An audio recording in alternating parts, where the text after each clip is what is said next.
Good morning everyone. मैं विनोद राजपूत आपका अपने परिवार अलाइट ज्ञान पर बहुत बहुत स्वागत करता हूं। और आज है 15 मई 2026 से रिलेटेड जितना भी इम्पोर्टेंट करंट अफेयर्स है उसे टॉप इम्पोर्टेंट एमसीक्यूज हम डिस्कस करेंगे। और ये एमसीक्यूज इम्पोर्टेंट हैं सभी वनडे एग्ज़ाम्स के लिए, like SSC, CGL, CHSL, Uttar Pradesh राजस्व लेखपाल, UP constable, NTPC, RRB group D, इन सभी एग्ज़ाम्स के लिए बहुत ज़्यादा इंपॉर्टेंट क्लास है। तो चलिए स्टार्ट करते हैं आज का पहला प्रश्न।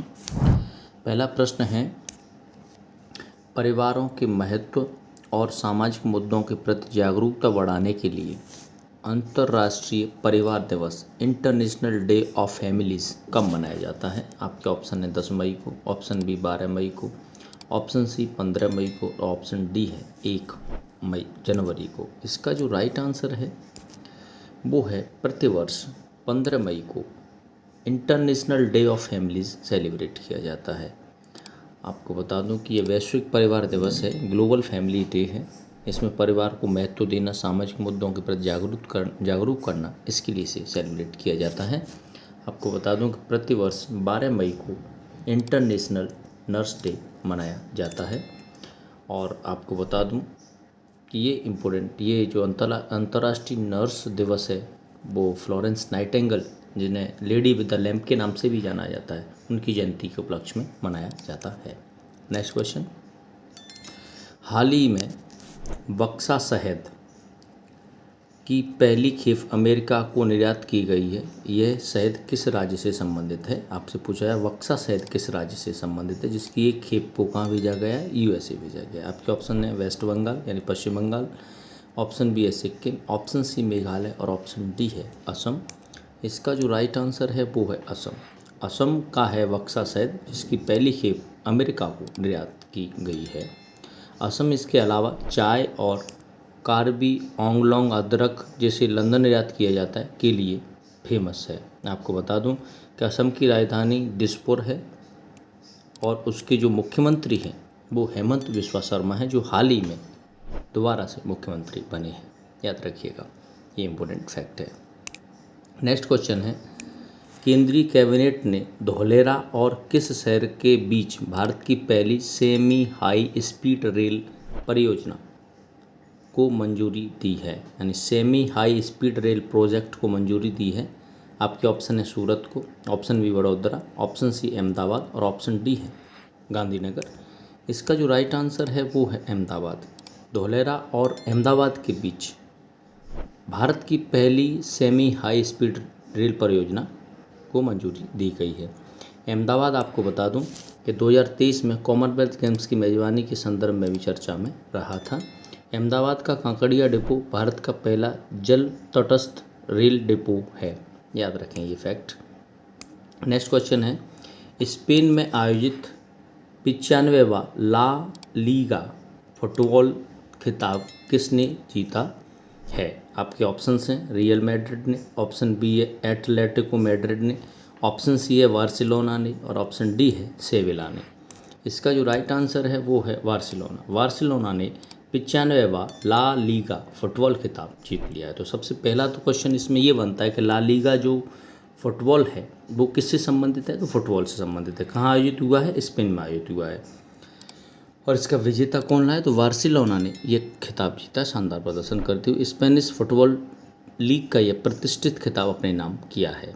स्पेन की राजधानी मैड्रिड है, याद रखिएगा। नेक्स्ट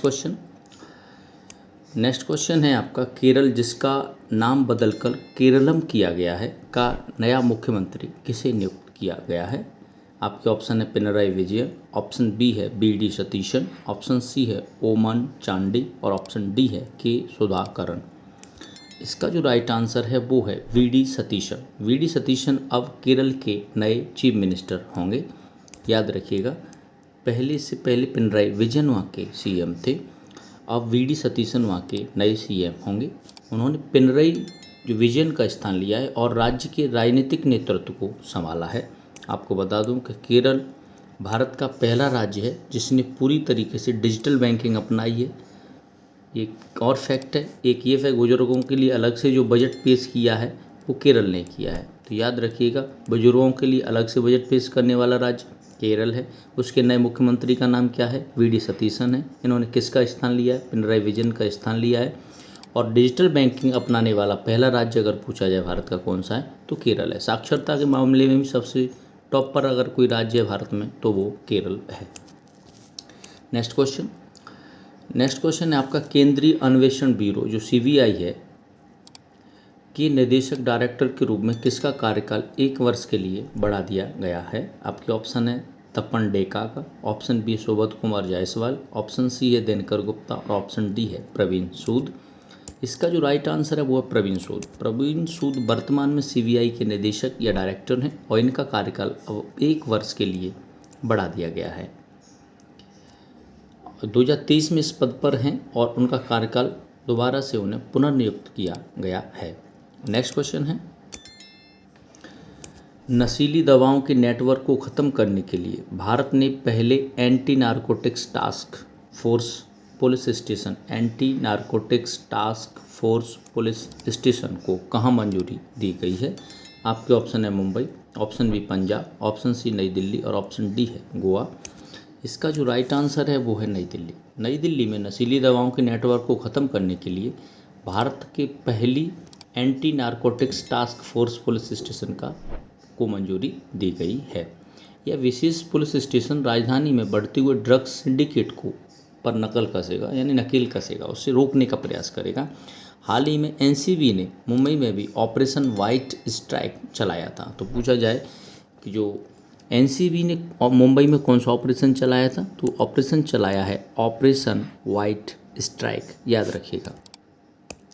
नेक्स्ट क्वेश्चन है, सर्वोच्च न्यायालय ने पूरे देश में कोर्ट के इंफ्रास्ट्रक्चर को बेहतर बनाने के लिए किसकी अध्यक्षता में एक पैनल गठन किया है? आपके ऑप्शन है justice D Y. Chandrachud, option B Arvind Kumar, option C है जस्टिस संजीव खन्ना और ऑप्शन डी है जस्टिस वी नागरत्ना। इसका जो राइट आंसर है वो है अरविंद कुमार।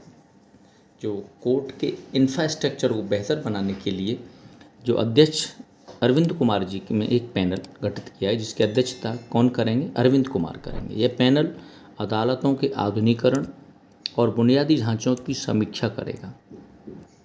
सुप्रीम कोर्ट ने हाल ही में जजों की संख्या 34 से बढ़ाकर 38 कर दी है, यानी 1+37, यानी एक चीफ जस्टिस ऑफ इंडिया, इसके अलावा 37 अन्य जज, इसकी संख्या अब 38 कर दी गई है।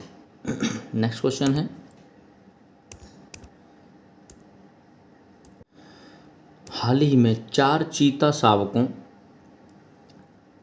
की मृत्यु के कारण चर्चा में रहा कूनो राष्ट्रीय उद्यान, ये कूनो नेशनल पार्क किस राज्य में स्थित है? आपके ऑप्शन है राजस्थान में है, ऑप्शन बी मध्य प्रदेश में, ऑप्शन सी गुजरात में और ऑप्शन डी महाराष्ट्र में है। इसका जो राइट आंसर है वो है मध्य प्रदेश। कूनो नेशनल जो पार्क है वो मध्य प्रदेश में है और ये अभी चर्चा में इसलिए क्योंकि यहाँ 4 चीता शावकों की मृत्यु हो गई है, इसके कारण ये चर्चा में है। कूनो में बोत्सवाना और नामीबिया से चीते लाए गए थे। पूछा जाए कहाँ से चीते लाए गए, तो बोत्सवाना से भी चीते लाए गए और नामीबिया से भी चीते लाए गए। कहाँ छोड़े गए? कूनो नेशनल पार्क में। कहाँ पर है वो? मध्य प्रदेश में है। बता दूं कि मध्य प्रदेश के जो वर्तमान मुख्यमंत्री हैं वो डॉक्टर मोहन यादव हैं, याद रखिएगा। नेक्स्ट क्वेश्चन है, इको टूरिज्म को बढ़ावा देने के लिए भीम मंडलीय पर्यावरण धरोहर स्थल, जो भीम मंडल इको हेरिटेज साइट्स का उद्घाटन केंद्रीय शिक्षा मंत्री धर्मेंद्र प्रधान ने कहाँ किया है? आपके ऑप्शन है उड़ीसा में, option B Jharkhand, option C Chhattisgarh और ऑप्शन डी है मध्य प्रदेश। इसका जो राइट आंसर है वो उड़ीसा। उड़ीसा में इको टूरिज्म को बढ़ाने के लिए भीम मंडलीय पर्यावरण धरोहर का उद्घाटन किया गया है। और ये उद्घाटन किसने किया है? तो वर्तमान में केंद्रीय शिक्षा मंत्री धर्मेंद्र प्रधान के द्वारा इसका उद्घाटन किया गया है। अब इससे रिलेटेड ये फैक्ट है कि पूछा जाए कि भीम मंडलीय पर्यावरण धरोहर स्थल किससे संबंधित है, तो इको टूरिज्म से संबंधित है। पहला प्रश्न ये बन जाता है। सेकंड ये बन जाता है इसका उद्घाटन किसने किया है? धर्मेंद्र प्रधान ने किया। धर्मेंद्र प्रधान वर्तमान में कौन है? तो केंद्रीय शिक्षा मंत्री हैं, सेंट्रल एजुकेशन मिनिस्टर हैं। ये कहाँ पर किया है? उड़ीसा में किया है। उड़ीसा के वर्तमान में मुख्यमंत्री कौन है? तो मोहन चरण मांझी वहाँ के वर्तमान में मुख्यमंत्री हैं। और उड़ीसा में भारत की पहली स्वदेशी कोयला से अमोनिया नाइट्रेट परियोजना भी स्थापित की गई है। तो पूछा जाए कि भारत की पहली कोयला से अमोनिया नाइट्रेट परियोजना कहाँ स्थापित की गई है, तो वो भी उड़ीसा में की गई है। ये सभी इंपॉर्टेंट फैक्ट इससे रिलेटेड याद रखिएगा। नेक्स्ट क्वेश्चन है, हाल ही में घोषित पुस्तक अपनापन के लेखक कौन है। पूछ रहा है कि हाल ही में एक पुस्तक घोषित हुई है अपनापन, उसके लेखक कौन है। आपके ऑप्शन हैं नरेंद्र मोदी जी हैं, ऑप्शन बी है भारत के गृह मंत्री अमित शाह जी हैं, ऑप्शन सी है शिवराज सिंह चौहान है, और ऑप्शन डी है राजनाथ सिंह है। इसका जो राइट आंसर है वो है शिवराज सिंह चौहान। शिवराज सिंह चौहान ने जो एक पुस्तक घोषित की है अपनापन, उसके लेखक शिवराज सिंह चौहान खुद हैं, और वर्तमान में वो केंद्रीय कृषि और किसान कल्याण मंत्री हैं। पूछा जाए कि शिवराज सिंह चौहान वर्तमान में क्या हैं, तो केंद्रीय कृषि और किसान कल्याण मंत्री। इससे पहले वो एमपी के मुख्यमंत्री थे, यानी मध्य प्रदेश के मुख्यमंत्री रह चुके हैं। उन्होंने 7 मिशन भी लॉन्च किया। तो पूछा 7 मिशन किसके द्वारा लॉन्च किया गया है, शिवराज सिंह चौहान के द्वारा उसे लॉन्च किया गया है। आपको बता दूं कि नरेंद्र मोदी जी भारत के पीएम हैं, अमित शाह सहकारिता मंत्री हैं और गृह मंत्रालय भी इनके पास है, राजनाथ सिंह भारत के रक्षा मंत्री हैं। फैक्ट याद रखें। नेक्स्ट क्वेश्चन, किस राज्य या केंद्र शासित प्रदेश की सरकार ने मेरा भारत योगदान अभियान शुरू किया है। आपसे पूछा जाए मेरा भारत योगदान अभियान किसने शुरू किया है, जिसके तहत सरकारी कर्मचारी हफ्ते में 2 दिन वर्क फ्रॉम होम करेंगे। आपके ऑप्शन हैं महाराष्ट्र, ऑप्शन बी नई दिल्ली, ऑप्शन सी चंडीगढ़ और ऑप्शन डी है कर्नाटक। इसका जो राइट आंसर है वो है नहीं, न्यू दिल्ली। न्यू दिल्ली जो है वो भारत का एक केंद्र शासित प्रदेश है, और न्यू दिल्ली ने ये डिसाइड किया है कि मेरा भारत योगदान अभियान शुरू किया है, जिसमें एक सरकारी जो गवर्नमेंट एम्प्लॉयज़ है वो हफ्ते में 2 दिन वर्क फ्रॉम होम यानी घर से ही कार्य कर सकेगा, ये इसमें अनुमति है। यह अभियान यातायात की भीड़ कम करने और प्रदूषण को नियंत्रित करने के लिए किए जाएंगे। आपको बता दूं दिल्ली की जो नई मुख्यमंत्री हैं वो रेखा गुप्ता बनी हैं। नेक्स्ट क्वेश्चन है, हाल ही में भारत के किस 15 वर्षीय युवा क्रिकेटर ने T20 क्रिकेट इतिहास में सबसे कम गेंदों में शतक लगाने का रिकॉर्ड बनाया है। आपके ऑप्शन है Prithvi Shaw, option B Vaibhav Suryavanshi, option C यशस्वी जायसवाल और ऑप्शन डी है देवदत्त पडिक्कल। इसका जो राइट आंसर है वो है वैभव सूर्यवंशी। वैभव सूर्यवंशी ने 15 वर्ष की आयु में T20 का सबसे तेज शतक बना दिया है। आपको बता दूं कि वैभव ने IPL 2026 में राजस्थान रॉयल्स की ओर से खेलते हुए ऐतिहासिक मुकाम हासिल किया है। IPL का full form Indian Premier League होता है, याद रखिएगा। नेक्स्ट क्वेश्चन है, भारत का पहला कार्यात्मक PM मित्रा पार्क, जो फंक्शनल PM मित्रा पार्क, किस राज्य के वारंगल शहर में उद्घाटित किया गया है। आपके ऑप्शन है तेलंगाना, ऑप्शन बी है माफ़ी चाहूँगा ऑप्शन ए है Tamil Nadu, option B Telangana, option C Andhra Pradesh और ऑप्शन डी है आपका कर्नाटक। इसका जो राइट आंसर है वो है आपका तेलंगाना। तेलंगाना के वारंगल में कार्यात्मक PM मित्रा पार्क का उद्घाटन किया गया है। यह 5F पर काम करेगा। 5F मीन्स होता है form to fashion to foreign, परिकल्पना पर आधारित एक अत्याधुनिक टेक्सटाइल पार्क है। तेलंगाना का गठन अगर पूछा जाए तो 2 जून 2014 को तेलंगाना राज्य का गठन हुआ था, याद रखिएगा। नेक्स्ट क्वेश्चन है, भारत का पहला प्लास्टिक कचरा जियोसेल, जो प्लास्टिक वेस्ट जियोसेल है, किस संस्थान ने BPCL के सहयोग से विकसित किया है। आपके option IIT Madras, option B CSIR केंद्रीय सड़क अनुसंधान संस्थान, ऑप्शन सी है DRDO, ऑप्शन डी है नीरी। इसका जो राइट आंसर है वो है CSIR यानी केंद्रीय सड़क अनुसंधान संस्थान के द्वारा ये किया जा रहा है प्लास्टिक वेस्ट जियोसेल का कार्यक्रम। इस तकनीकी से बेकार प्लास्टिक कचरे को सड़क निर्माण के लिए मजबूत संरचनाओं में बदला जा सकता है। नेक्स्ट क्वेश्चन है, नीति आयोग के CEO अतिरिक्त प्रभार निधि छिब्बर द्वारा लॉन्च किए गए CPO पोर्टल का पूर्ण रूप क्या है। आपके ऑप्शन हैं सेंट्रल प्रभारी ऑफिसर, CPO का फुल फॉर्म पूछ रहा है, ऑप्शन बी है central police organisation, option C है सिटीजन प्रोटेक्शन ऑफिस और ऑप्शन डी है कॉमन पब्लिक ऑब्जेक्टिव। इसका जो राइट आंसर है वो है सेंट्रल प्रभारी ऑफिसर, जो फुल फॉर्म है सीपीयू पोर्टल का, वो यही होता है। और इसे किसके द्वारा लॉन्च किया गया है, तो नीति आयोग के जो वर्तमान सीईओ नीति छिब्बर के द्वारा। आपको बता दूं कि नीति आयोग के वर्तमान उपाध्यक्ष पूछा जाए आपसे, तो नीति आयोग के वर्तमान उपाध्यक्ष हैं अशोक कुमार लाहिरी, जो राजस्थान के जयपुर से सांसद हैं। इसके अलावा पूछा जाए नीति आयोग के अध्यक्ष कौन होते हैं, तो प्रधानमंत्री होते हैं, उपाध्यक्ष अशोक कुमार हैं और उसके सीईओ नीति छिब्बर हैं। ये याद रखें आप।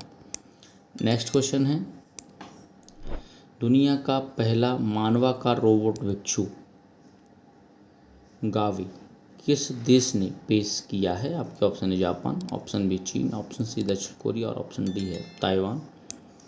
इसका जो राइट आंसर है वो है दक्षिण कोरिया। दक्षिण कोरिया ने मानवाकार रोबोट भिक्षु ह्यूमैनॉइड रोबोट मॉन्क गावी पेश किया है। यह कोरियाई बौद्ध धर्म के जोगी संप्रदाय द्वारा सियोल में प्रस्तुत किया गया है। नेक्स्ट क्वेश्चन, अंतर्राष्ट्रीय बिग कैट अलायंस में शामिल होने वाला 26वां देश कौन सा है। आपके ऑप्शंस हैं मिस्र है, ऑप्शन बी संयुक्त अरब अमीरात है, ऑप्शन सी सऊदी अरब है और ऑप्शन डी है कतर है। इसका जो राइट आंसर है वो है सऊदी अरब। सऊदी अरब अंतर्राष्ट्रीय बिग कैट अलायंस में शामिल होने वाला 26वां देश बना है। आपको बता दूं 25वां देश श्रीलंका है।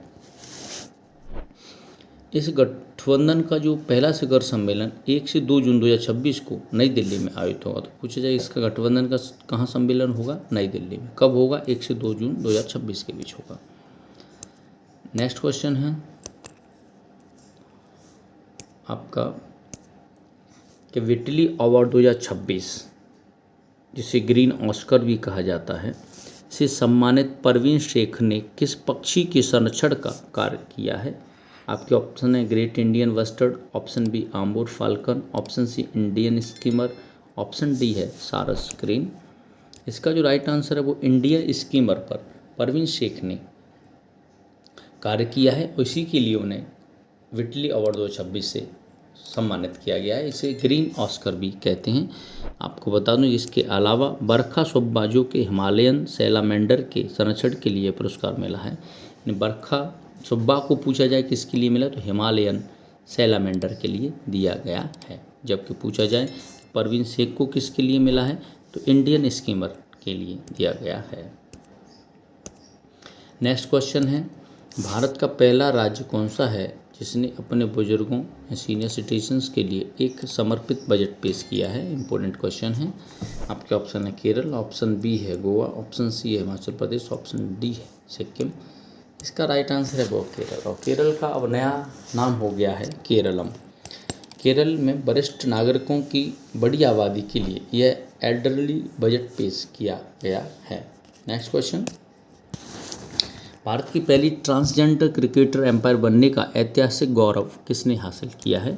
आपके ऑप्शन है माधवी पुरी कश्यप, मधु कश्यप, ऑप्शन बी है Menaka Guruswamy, option C Ritika Shri, option D है भूमिका श्रेष्ठ। इसका जो राइट आंसर है वो ऋतिका श्री। ऋतिका श्री जो हैं वो भारत की पहली ट्रांसजेंडर क्रिकेटर एम्पायर बनने का गौरव प्राप्त किया है। जबकि बता दूं कि मानवी मधु कश्यप बिहार पुलिस की पहली ट्रांसजेंडर सब इंस्पेक्टर हैं। ये भी याद रखिएगा, ये बहुत इम्पोर्टेंट क्वेश्चन है। नेक्स्ट क्वेश्चन है, विश्व प्रेस स्वतंत्रता सूचकांक 2026 में भारत 180 देशों में से किस स्थान पर रहा है। आपके option 142, option B 151, option C 157, option D 161। इसका जो राइट आंसर है वो है 157। 2026 की विश्व प्रेस स्वतंत्रता सूचकांक में भारत 157वें स्थान पर रहा है। इसके अलावा बता दूं कि 2025 में भारत की जो रैंक थी वो 151 थी। इस साल 6 स्थान की गिरावट हुई है। बता दूं कि नॉर्वे इसमें पहले स्थान पर बना हुआ है। जबकि आपको बता दूं कि इस रिपोर्ट को पेश जो करता है वो बॉर्डर्स विदाउट रिपोर्ट्स के द्वारा प्रस्तुत की जाती है, जारी की जाती है। नेक्स्ट क्वेश्चन है, सूडानी पत्रकार सिंडिकेट को किस अंतर्राष्ट्रीय संगठन ने प्रेस स्वतंत्रता पुरस्कार गिलेर्मो कानो प्राइज 2026 से सम्मानित किया गया है। आपके ऑप्शन हैं यूनेस्को के द्वारा, ऑप्शन बी विश्व bank, option C Amnesty International, option D है संयुक्त राष्ट्र। इसका जो राइट आंसर है वो है यूनेस्को। सुमरानी पत्रकार सिंडिकेट को किस अंतर्राष्ट्रीय संगठन ने प्रेस स्वतंत्रता पुरस्कार जो गिलेर्मो कानो प्राइज 2026 सम्मानित किया, तो यूनेस्को को किया है। और पूछा यूनेस्को की राजधानी कहाँ है या यूनेस्को का मुख्यालय कहाँ है, तो यूनेस्को का जो मुख्यालय है वो पेरिस फ्रांस में है। गृह युद्ध के दौरान निष्पक्ष रिपोर्टिंग के लिए यह सम्मान मिला है। नेक्स्ट क्वेश्चन है, रूपपुर परमाणु ऊर्जा संयंत्र चालू होने से परमाणु ऊर्जा से बिजली पैदा करने वाला दुनिया का 33वां देश कौन सा बन गया है। आपके ऑप्शंस हैं Nepal, option B Myanmar, option C Sri Lanka और ऑप्शन डी है बांग्लादेश। इसका जो राइट आंसर है वो है बांग्लादेश। जो रूपपुर परमाणु ऊर्जा संयंत्र जो चालू होने से परमाणु ऊर्जा में बिजली पैदा करने दुनिया का 33वां देश बना है वो बांग्लादेश बना है। यह परमाणु संयंत्र रूस की मदद से स्थापित किया गया है। आज का अंतिम प्रश्न है कि हाल ही में किस एशियाई देश ने जानलेवा हथियारों के निर्यात के लेथल वेपन्स एक्सपोर्ट पर लगा प्रतिबंध हटा दिया है। आपके ऑप्शन है दक्षिण कोरिया ने, ऑप्शन बी जापान ने, ऑप्शन सी ताइवान ने, ऑप्शन डी है फिलीपींस ने। इसका जो राइट आंसर है वो है जापान। जापान ने जानलेवा हथियारों के निर्यात पर पूरी तरह से प्रतिबंध हटा दिया है, याद रखिएगा। जापान की पहली महिला जो प्रधानमंत्री हैं वो सनाई ताकाइची बनी हैं। वीडियो देखने के लिए बहुत बहुत धन्यवाद। अगर आप इन क्वेश्चंस का पीडीएफ चाहते हैं तो पीडीएफ का लिंक इस वीडियो के डिस्क्रिप्शन में आपको दे दिया गया, आप वहां से पीडीएफ प्राप्त कर सकते हैं, या हमारा टोटल जीके डोज नाम से टेलीग्राम चैनल है उसे आप फॉलो कर सकते हैं और डेली प्रतिदिन वो पीडीएफ प्राप्त कर सकते हैं। Thank you. बाकी अगर वीडियो पसंद आए तो लाइक शेयर और सब्सक्राइब करें। Thank you.